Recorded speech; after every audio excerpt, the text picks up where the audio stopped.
Hey, welcome to my channel. My name is Jønathan, and today I wanted to talk about what is gender affirming care. I kind of wanted to do like an educational video, so this is gonna be a little bit more dense and kind of like pounding you with information, but I'm gonna try to like make it, fun as well, so it's not just a boring guy talking to you for like 80 minutes. So gender affirming care is as defined by the World Health Organization, encompasses a range of social, psychological, behavioral, and medical interventions designed to support and affirm an individual's gender identity when it conflicts with their gender that they were assigned at birth.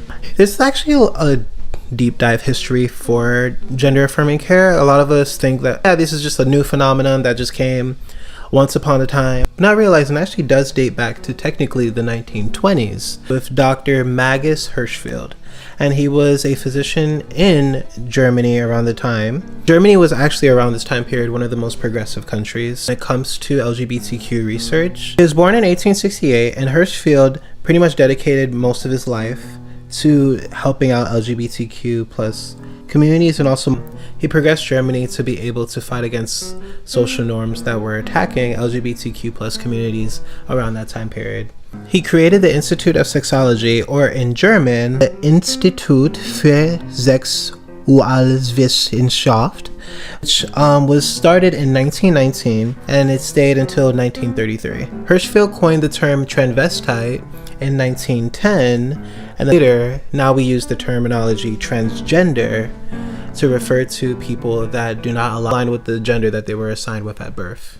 The Institute of Sexology was frequently attacked by the Nazi Party when they were starting to come into rise, and they viewed Hirschfeld's work as a threat to traditional German values. I just think about, compared to the Democrat Party, I think the Republican Party does such a good job, well, a better job, I should say, of promoting family values. And we believe in preserving American values. My view is I believe in the traditional family. I believe in a man being the leader, head of the household, supporting his woman. None of us in here can be considered traditional women.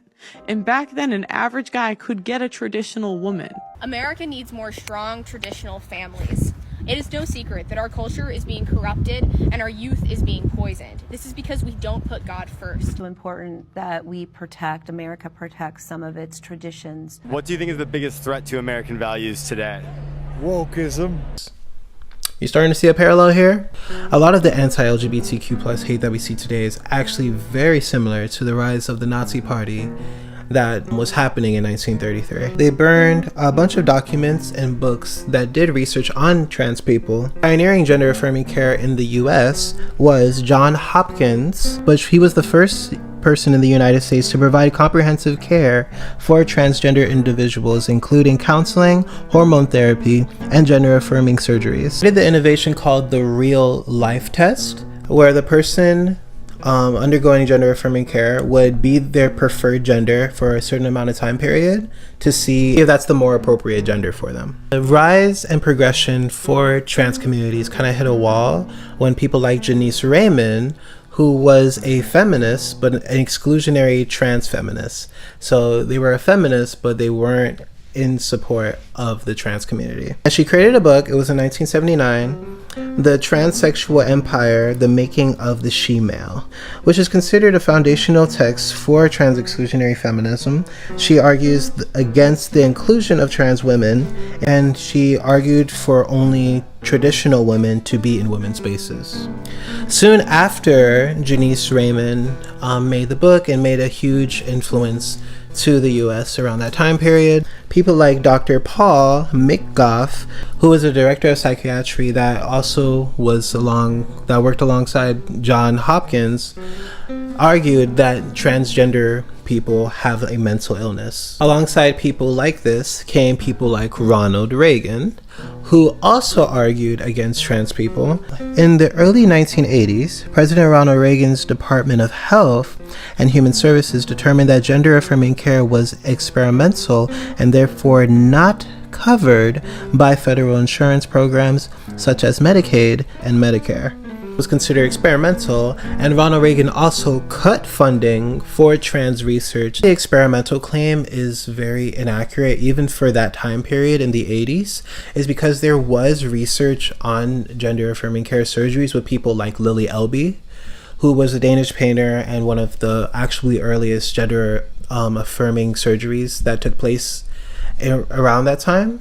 So that's why saying experimental even in the 1980s is very inaccurate. Like, there was tons of research, tons of data, and tons of information to support transgender people being valid. Even if you want to go back to like ancient times or ancient Rome or ancient Greco-Roman times, people like Roman Emperor Alagabus, who was around 2004, 2022 AD, is sometimes cited as actually one of the early historical figures who requested to be addressed as a woman and requested genital surgery.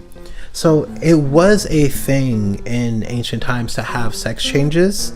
So it's not a new phenomenon today. It's new to the West, pretty much. A couple of facts about gender affirming care that I also wanted to talk about is there's a misconception that we have with puberty blockers, for example, to make it seem like this is a thing that trans kids use and it's not a thing that all kids use, when actually cisgender kids use puberty blockers more than trans kids do. To give you like a quick rundown on what precocious puberty is, it's pretty much when you start puberty way too early.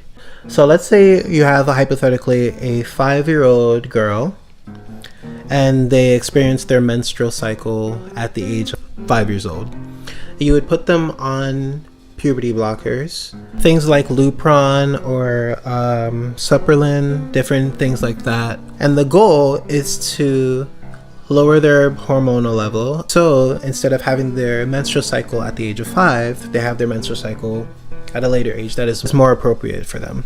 If you don't use puberty blockers with a child that has precocious puberty, these are a list of things that can possibly end up happening that will affect the child. Precocious puberty is left untreated, they can experience things like bone maturation that will affect their adult stature, making them look extremely short, making them kind of look very awkward kind of looking in a way. And also they'll look way too old for their age. So that's pretty much like why you would put them at an age, because it leads to like emotional distress, depression, different things, because they don't look like they fit in with the rest of the other kids. Also, gender affirming care isn't just puberty blockers or HRT. It's like it's mental health and support services, so therapy to see how your mental state is, different things like that. Voice therapy as well. That's also a part of gender affirming care, is helping the person's voice align with the gender that they are. Hair removal as well is a part of gender affirming care. So it's a multitude of different things, not just simply HRT and putting puberty blockers on children. Another statistic I wanted to point out to you is the risks of suicide if children don't receive gender affirming care. 2018 to 2022, 48 anti-transgender laws were enacted in the United States across 19 different state governments. The study examined the causal relationship between these laws and suicide risk over this 5-year time period. Using national survey data collected from more than 61,000 transgender and non-binary youth, the results concluded that during this time period, anti-transgender laws significantly increased incidence of past year suicide attempts among transgender and non-binary youth by as much as 72%.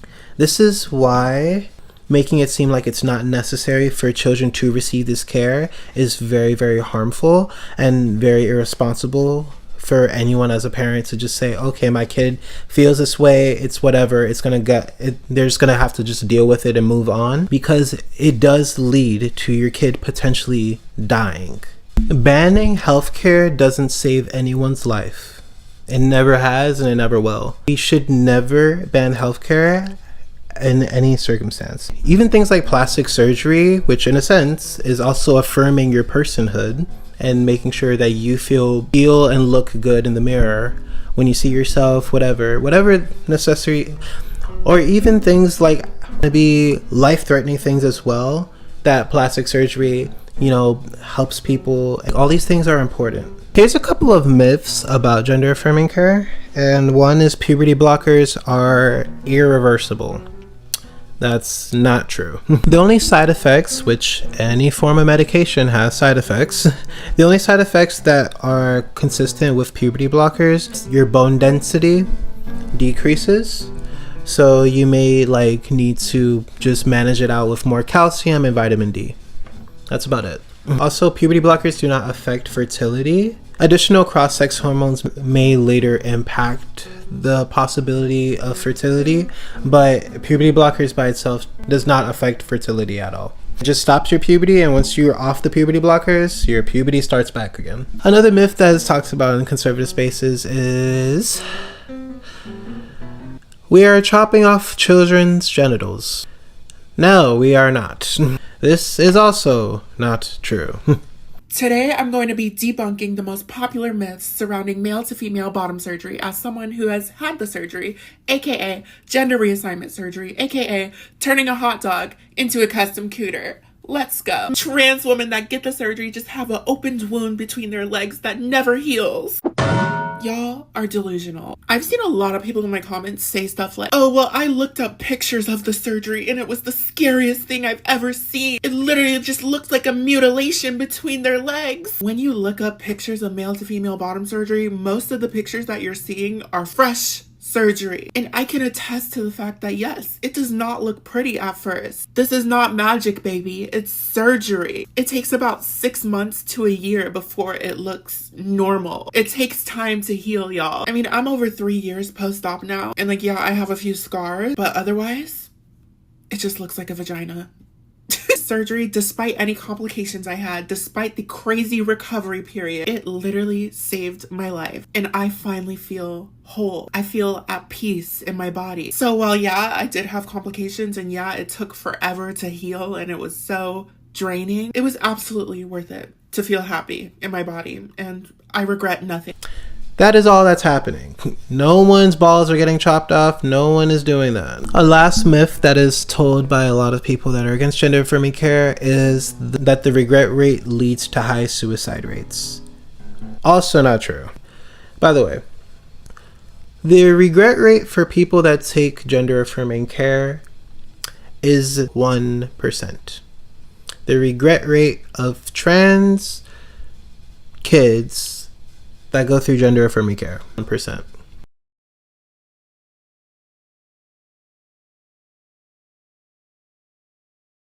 What do you guys think is the regret rate for parents having children?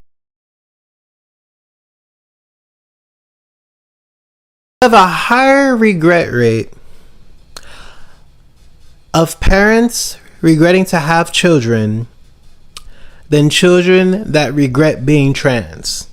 So if you want to make laws simply based off regret rate, you should write a law saying adults shouldn't be allowed to have kids. If you really want to go that logical, overly, oh, this is what the statistics say route, that's what the statistics say.